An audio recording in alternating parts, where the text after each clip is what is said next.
Welcome to the Live Full, Work Fun podcast. This is the show to encourage you to live your life to the fullest and do fun work that fuels your lifestyle. Hi, I'm your host, Gayla Scrivener. Every week, you'll be introduced to amazing guests, useful resources, and inspirational stories. You'll discover opportunities and perspectives to shape your version of living full and working fun.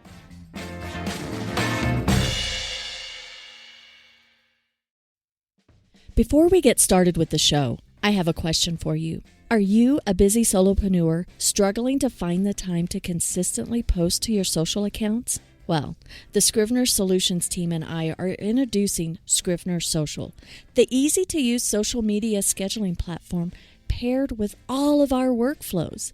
It simplifies the entire posting process, saving you time and boosting your social media marketing efforts. Here's how it works. First, you subscribe to Scrivener Social, choosing the support level that best fits your needs. Second, we have onboarding calls to help you set up your account and give you the guidance for streamlining your posting process.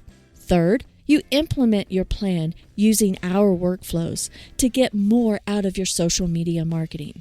Now, you could continue to do it alone, being frustrated and feeling guilty that you never get around to posting to your social accounts for your small business. Or you could save time, energy, and frustration by using an easy-to-use social scheduling platform backed by a support team that helps you streamline the whole process. You deserve a system that makes posting to your social media faster and more efficient. Go to scrivenersocial.com and subscribe today. Now, on to the show.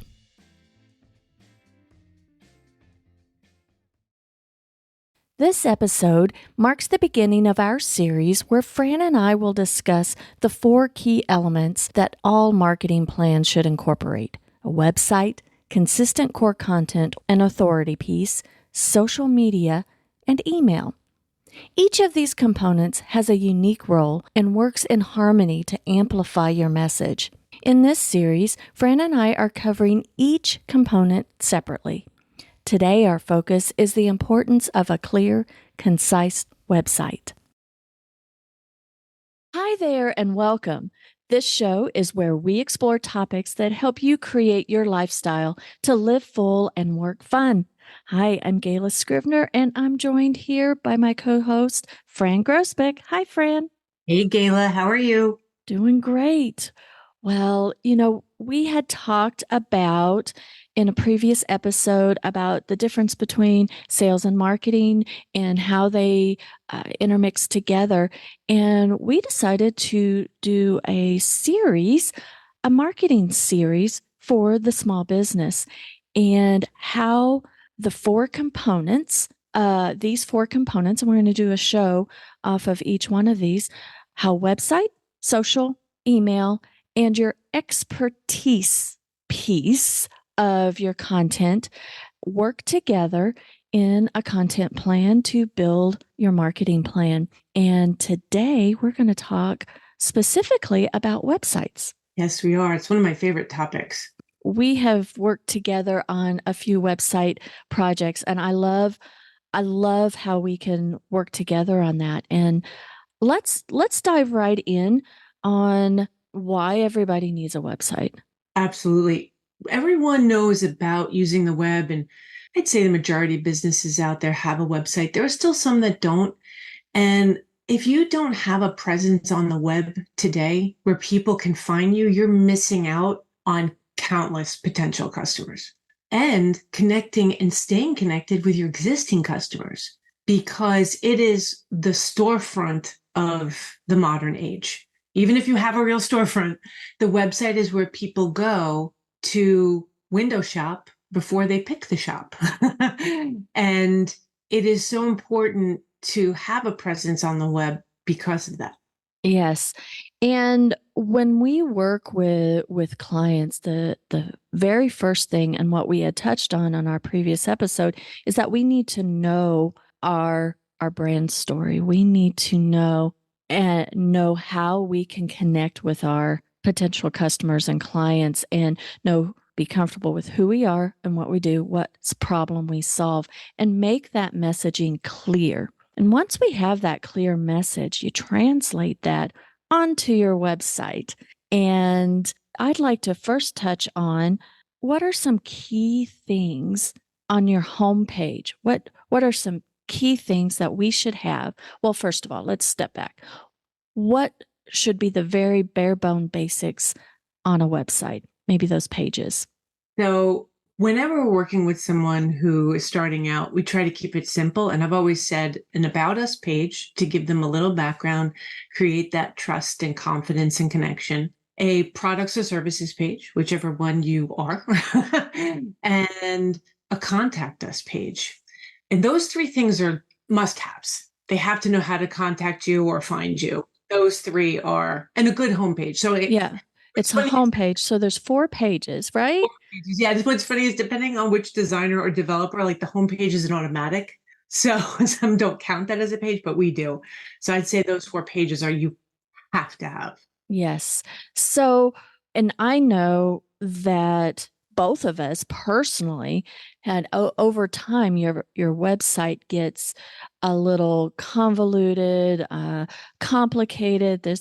You get a whole bunch of things on there because every day, I know all of us, we come up with fantastic ideas, but they all don't get fully developed maybe, or we add things and things don't make sense. So it's good if you have a website for a long time, you might want to step back and just strip down everything except those 4 pages and then build it back up, or just making it clear, because really the clear message on your website, less is more. And this is why I love websites and digital materials. You can make as many mistakes as you want, and they're fixable and doable.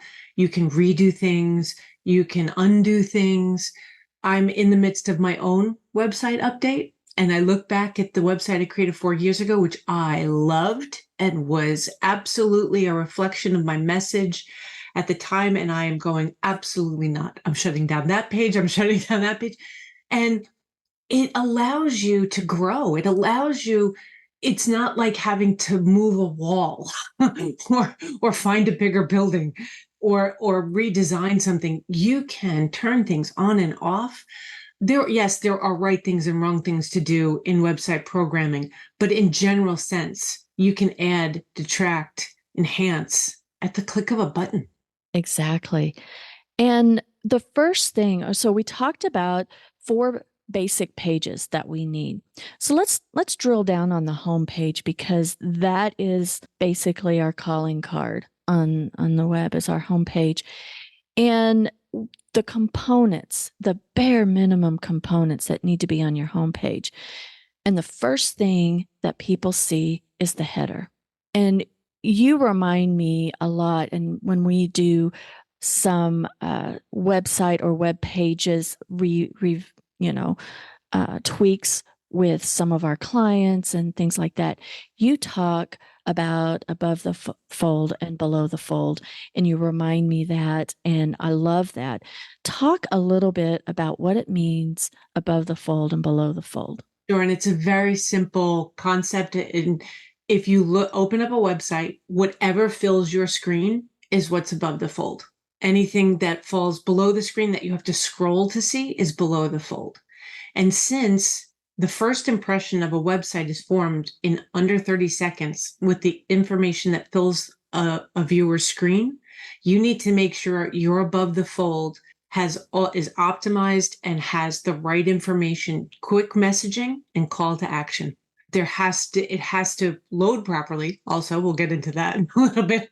But that above the fold is like prime real estate. That is the make or break space for your website. If above the fold is done right, good message, good image, and I'm not talking movies versus flat images, just it can be solid as long as it has your message and a good call to action and loads well, you're already ahead of the game.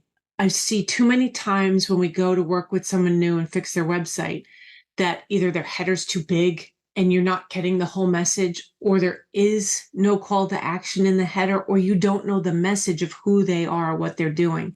again, prime real estate. It would be like a retailer leaving a whole quarter of their floor empty. You would never do that, right? Because every square inch has, return on investment.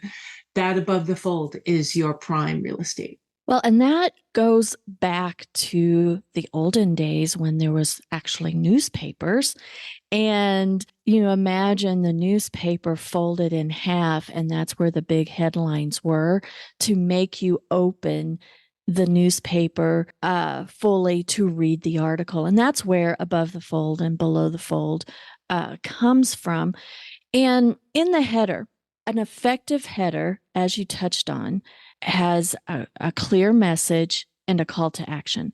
But that header, it's really, really important to know you need to address in as few words as possible what you do or what problem you solve for who. And, okay, I can tell what problem I solved for who so that the person that jumps on the website, knows exactly, hey, I'm in the right place. And you need to tell them what to do.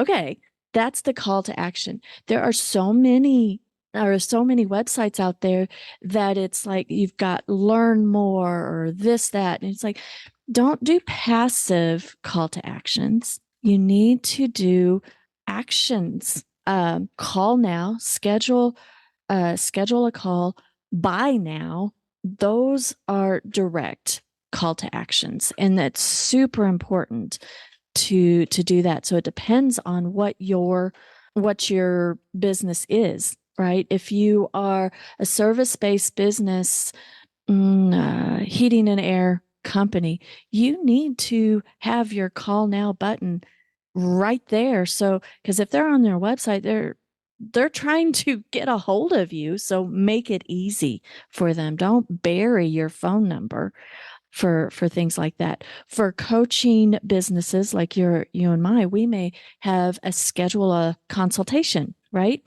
And that goes to a calendar link so that it can go right to, if you've got a product, it's a buy now, right? It should be very, very clear. The header should be very clear.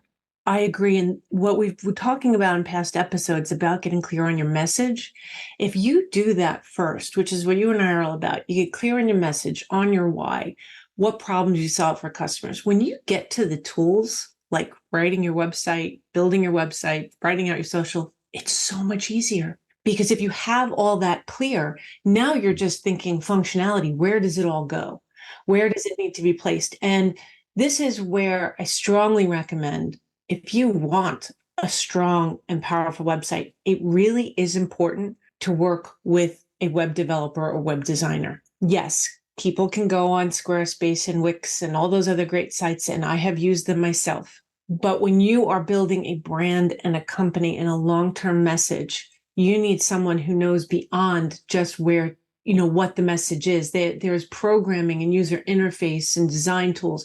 For example, what you're talking about with services, you don't want to just have an email me contact page anymore. You want to have programming in there that takes them right to a calendar to book that appointment. You could have the call now button go right to dialing your cell phone. You could have the how to find us instantly open the maps on their phone, because we need to talk about a little bit that about 75% of websites are often visited on someone's phone. So you need to make sure that your mobile version is properly programmed and working. So working with designers and developers, they know those important things to do, how to watch for all the important other programming efforts. But this makes me think about, if you have your messaging clear, the website is the anchor of that messaging. You'll then send blogs there. You'll send social posts there. You'll send newsletters, emails, account-based marketing efforts. You send it all back to the website for them to learn about you. Even if your other materials have a call to action as well, it should be the same call to action. But that website is the anchor. So in case they're not ready to hit the call now just yet, they saw you on social, by going to every time they see you, it takes them back to the website, and the website is consistent in the messaging they saw in these other places. You begin to build the foundation of that trust and confidence and connection that is the whole point of marketing. Exactly. Now, When we're first starting out, and maybe we have a side gig, I personally was one that did it myself and I learned WordPress, and that eventually got into doing what we do for our clients in marketing. But I don't see anything wrong if you have more time than money just starting out and learning to get a website up there. Don't have perfection stop you, but go ahead and do and get something up there, because let's say you have been in business for a while and you need some improvements on your current website. That may be the time that you get a web developer to help you move forward. But there are differences with web developers, and you need to make sure that you understand the differences. There are fantastic folks that are great at design, but they need all the messaging. They need all the copy. They need all of the imagery. And then you have someone, you might be consulting with a copywriter to help you. The term that you might hear is called wireframing. Wireframing a website. That means basically organizing the message in such a way that it flows and the user experience is as well. There are fantastic programmers and designers out there, but they will ask you for all the copy. And you might need that person or that consultation to help you abbreviate your message in a clear way to make it flow onto a website. So it's very important to know what you're getting. I've gotten clients in the past to help with their website because they've been disappointed in their previous contractor in designing that because they thought nothing was done. Well, it wasn't the fault of the other person. It was a miscommunication on what the outcomes would have been. And it was my client was hoping to get just, hey, I just want the website done with very little involvement. I'm going to tell you, every contractor needs involvement from their client to understand the message. But then it was more of a purchasing design only, not all of the wording and the messaging. So I know that you and I both, we consult and we get the messaging right, and we put together a package that suggests what should be on the website, so that if our clients that we're consulting with need or want to do it themselves or have a different designer, at least they've got the words. But that's very, very important to understand. And pricing is different. And pricing would be very different if you need or want original photos and that web designer can provide those. Just know that is going out on site. That is a whole level of service that is different than $1,000 website, right? And it's the one place, I love that you just touched on budget. When you're starting out, you have certain constrictions. You're right. And you do what you can do where you can do it. And if, however, you can get it done to get your presence up there, you go for it. Like we said, web is not permanent. It's a living document. It's a living piece of digital real estate, and you can change it anytime, move, change, all these things. Wonderful. The importance is when you get to the point where you can invest a little bit or you're at that next evolution stage, make sure, just like with any marketing, it's not the place if you're working with someone you trust, they've done work with you before, make sure it's not the place that you cut budget just to cut budget. Make sure that if putting the right scheduling tool or right inventory system in the back end, or right invoicing connection or payment connection, or whatever it may be, whatever plugin or functionality you need to add to the site, if it's important to your business, consider that extra expense, because when you don't put the right tool on a website, all the workarounds can end up being more costly. I like that you said that. There's sometimes you've got to purchase the right tool, connect the right tools, and depends on your expertise level on connecting those. And also, when we talk about budget, I'm not talking about only money, Yes. because time, when I was first starting out, I had more time than money so that's why I learned the back office of a website. That's how I learned how. That's because, I mean, I had more time than money. Over time, I needed to bring in folks to help me with that. And then, being several years into my business, it is very good to get somebody else's perspective of user experience, because when you look at your website, you need to look at it through the eyes of somebody first coming into your website. You already know your business, you already know what you do, but does it explain to somebody that has never met you before? Does it tell your story of what problem you solve and for who? And is it very clear of how do you get what you offer? How is it that you can work with this person? And when we are too close to the situation, we gloss over a huge amount. And so over time, it is great to have that new perspective.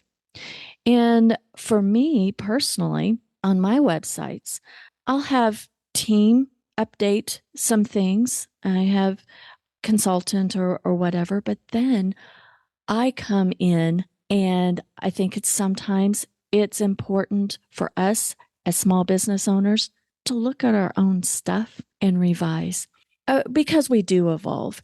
And for example, with Scrivener Solutions, we have been a done for you implementation team, marketing implementation team for quite some time, or some folks call us a fractional marketing team.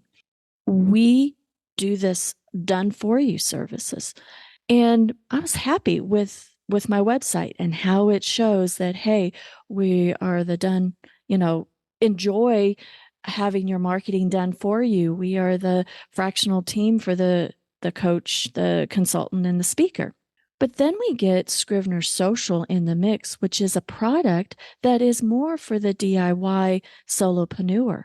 There's a disconnect there. You have to just kind of step back in a little bit. It's like, okay, if we're a done for you company, no, we're more positioned in helping solopreneurs along to make their marketing easier.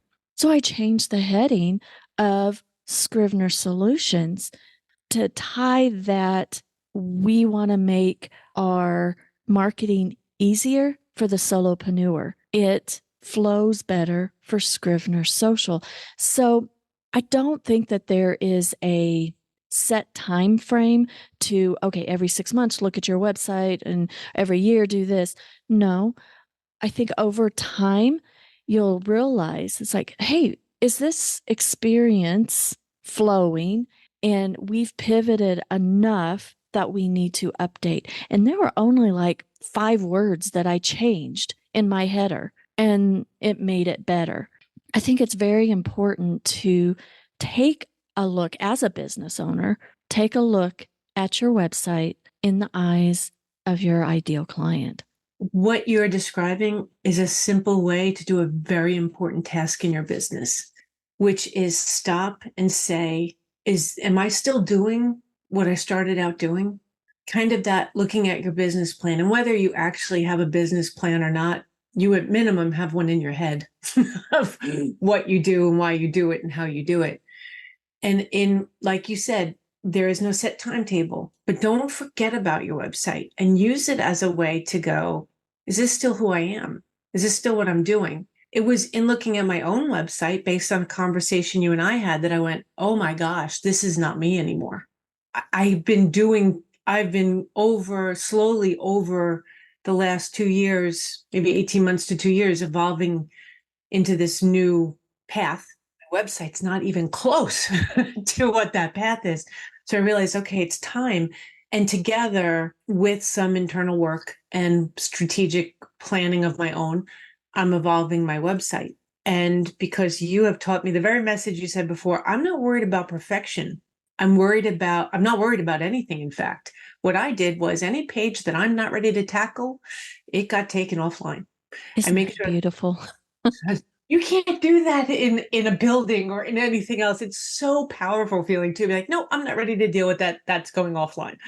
And I left it with the pages that I want and then changing some images. You also mentioned before doing things that you're like, why did I even start that? I found one of those on my website. That's gone. Um, but it allows you, your website, you need to make sure, like you said, this is what the message you want to send to your current and or potential customers. And it is such a great way to do that check-in. Say, is this still who I am? And then use it as your foundation, just as the messaging you built initially fed your website. Use your website to go back and double check your messaging. And now, like you said, it woke you and you went, and it was just 5 words. It might be removing just one link. It might be changing a color. It might be changing a logo, whatever it may be. That connectedness between your messaging and your website is one of the simplest and easiest tools we can use as a business owner to make sure we're on track and kind of do a check-in with ourselves.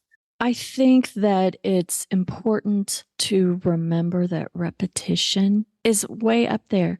We may be thinking, I've said this over and over and over again, but when you have the certain cadence of, okay, this is what I do, this is the problem that I solve, and this is who I serve, and this is how you can work with me. Those three simple things over and over and over again, it helps ground us in our consistent communications, i.e., marketing, building our brand. It makes things as business owners so much easier. It's not that we have to reinvent the wheel all the time. If we are comfortable with our own story and it's right there on the website, we could just go right there to our homepage and it's like, oh, well, that's what I can talk about, and I think we make it too hard for ourselves. But as entrepreneurs, we got a lot of great ideas every single day. And we get squirrely enough that we want to implement every great idea that we have every day. And it gets convoluted, but just make it simple. Fran, we talked a lot about the header and the importance of that and different links in the back office, doing it ourselves versus delegating. But really, on that home page and on all the pages, I see that what we need to do, the three things, we need to state the problem, state the solution, and there needs to be a call to action. And sometimes we get too wordy on that. And even in the about us, we do need to have a little bit of background and stuff. But ultimately, people want to know what problem you solve and feel comfortable that you can solve that. And that's why they'll do business with you. What you just touched on is an important caution for all business owners, even the biggest companies in the world. Beware of over explaining or too technical information that's way too technical. A website is meant to build trust and confidence and explain exactly what you said. This is the problem we solve and the solutions we offer. If we connect with you, this is the call to action. Over explaining can lose someone as quickly as not enough information. It's meant to be that step beyond the social posts and the emails. Give enough information to set yourself apart, show your expertise, and make them want to engage with you. Unfortunately, too much information, over explaining, scrolling forever, can't find the page. There's something that we used to refer to the 3-click rule. It takes more than 3 clicks to get to where they're going. You lose them. So too much information and over explaining can be detrimental. Now, over explaining is not the same as repetition, because repetition is very important, what you just touched on. And that goes back to user experience versus our perspective. The repetition is how you build a good new habit, right? If you want to build a good habit, was it 30 or 40 days? You do it in a row consistently. It's the same thing with repetition of message. You never know where they're going to see it, whether it be social or when they need to see it. You don't know when they're having the problem. When they see your message may not be the exact moment that they're having the problem that you solve. So in repeating your message, not always in exactly the same words in exactly the same way, but in new and in creative ways, you're going to be in front of them when that time comes, when they have that problem that they need you to solve. So repetition is very important. Just beware of over explaining or getting too technical, and make sure that when your message is created, especially on a website, it is about what your user, your viewer wants to see, their experience. It's why it's called UX, right? User experience. It is one of the biggest growing majors in universities right now because it's what sets your website apart. So as long as you use those tools in conjunction, you can end up with a really powerful, and if all you have is a homepage, that's fine too. You can have a really powerful presence on the web with these simple pieces of advice. Awesome. Well, with stating the problem, stating the solution, we have a call to action.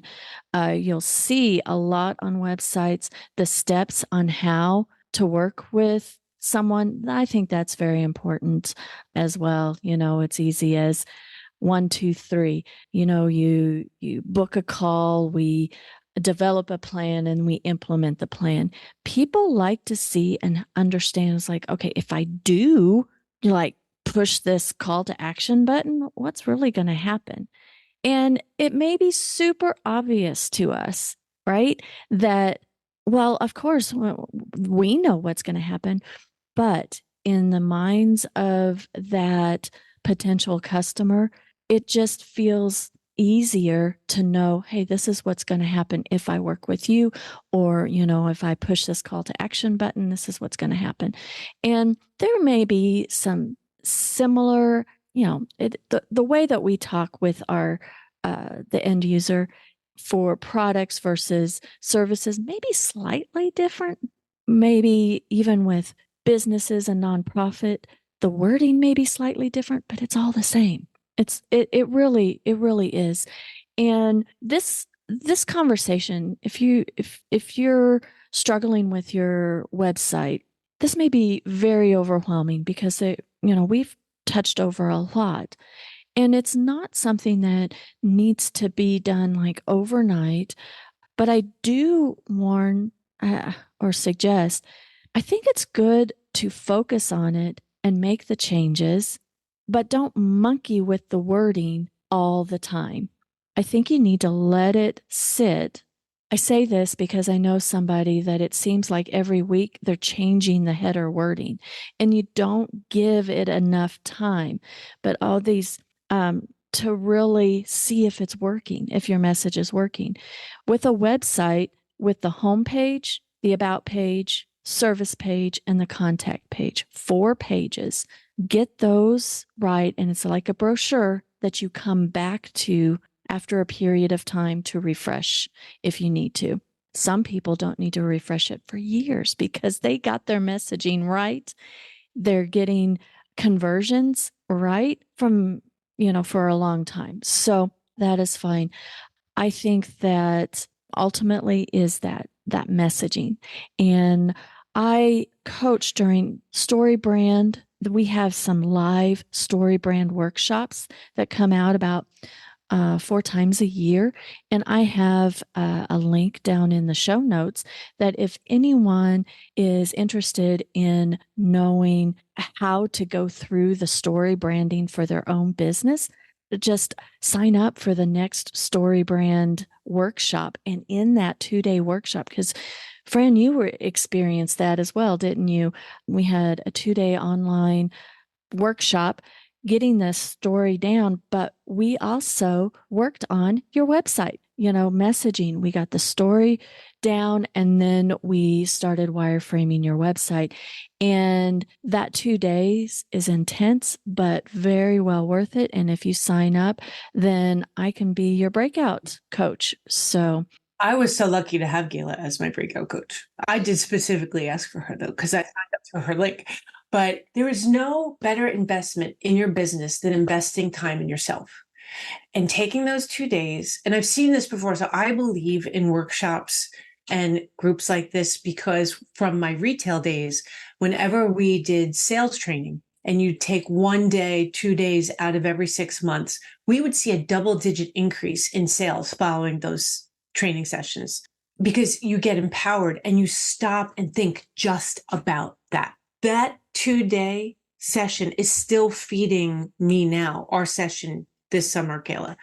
It is still feeding me now and still has been, it was the igniting point for this evolution, pushing forward the evolution I was in the midst of that I didn't even realize I was in the midst of until that workshop. The notes I took from there. And what's interesting is, and you say this too, when you leave someone with the message, you're like, you think about it, let it sit, exactly what you said. Don't get lost in the weeds. Don't overanalyze every word. In time, it has evolved a little bit for me, that message since that day. Not a lot, just a little bit. But I didn't go in the next week and overthink it and say, oh, should that be to the or of the? Like you get lost in the wrong place. I just took that experience as this is, okay, I know there's something new. There's some changes coming and I have to, and that initial message got me going. Like I said, there's been a few tweaks, but now it's where I am. But I so recommend doing something like a story brand, especially I highly recommend doing it with Gayla. Do invest that time in yourself, in your business, and getting clear on your message. It will make all of these tools, web, social, email, the expertise piece, it will make it all so much easier. Speaking of connected links, and I just want to mention this is one other part of a website. This does not have to be initially there, but this is going to pull in one of the next pillars of marketing that we talk about, which is have a lead capture on that site. Have either something you offer for free that takes an email, just offer them to sign up for an email. If it's a product site, offer them a coupon for signing up and giving over their email. I leave it up to you. I don't have a personal opinion right now. Well, I do have a personal opinion. I don't have a business opinion on email and text number. I am not a big fan of sites that require me to give them both to get a discount. One or the other, I think, is fine. But have that lead capture. If you have done a good enough job with your messaging, gotten them to your site, they've been on the site long enough where they really like what they saw in the social post or blog or wherever they saw you, to capture that email, you are building a powerful database because those are warm leads. There's cold and there's warm. Cold is where you cold call. Think about the old fashioned picking up the phone, just calling somebody.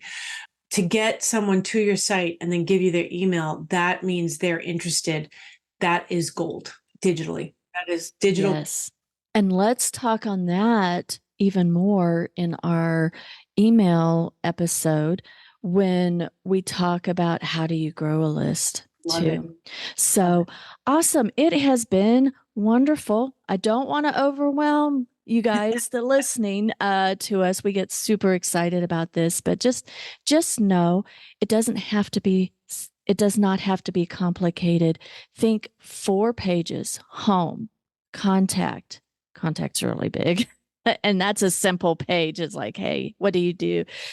And your services, very simple. And the about us, and that can be very simple.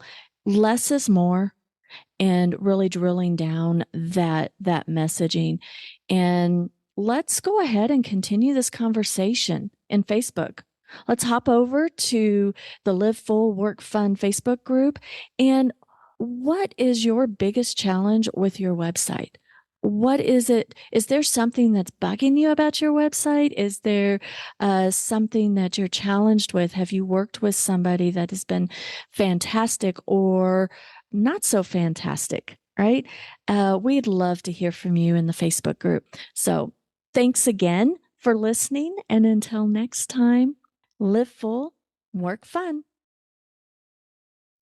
This episode has been brought to you by Scrivener Social, the easy-to-use social scheduling platform built for the busy solopreneur. You deserve a system that makes posting to your social media faster and more efficient. Go to scrivenersocial.com and subscribe today.